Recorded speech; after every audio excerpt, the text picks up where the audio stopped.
ডিসেম্বরের প্রথম ভাগে তফসিল ঘোষণা ও আগামী ফেব্রুয়ারিতে জাতীয় সংসদ নির্বাচন অনুষ্ঠিত হবে বলে জানিয়েছেন নির্বাচন কমিশনার মোহাম্মদ আনোয়ারুল ইসলাম সরকার।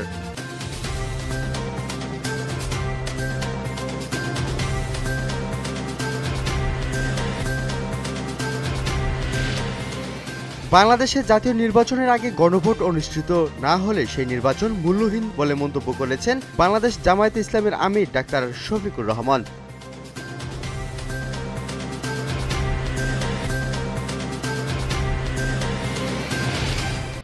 জুলাই সনদ সইয়ের পর সংশোধনের অধিকার সরকারকে কেউ দেয়নি বলে মন্তব্য করেছেন নাগরিক ঐক্যের আহ্বায়ক মাহমুদুর রহমান মান্না।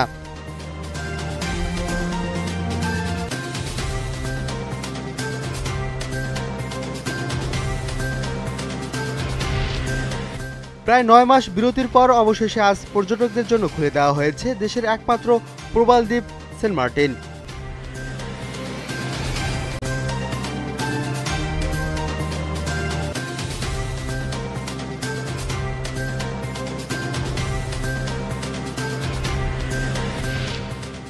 আটক অবস্থায় নিহত আরও ৩০ জন ফিলিস্তিনির মরদেহ গাজা উপত্যকায় ফেরত দিয়েছে ইসরায়েল। অনেকের দেহে নির্যাতনের চিহ্ন পাওয়া গেছে বলে জানিয়েছেন ফিলিস্তিনি স্বাস্থ্য মন্ত্রণালয়।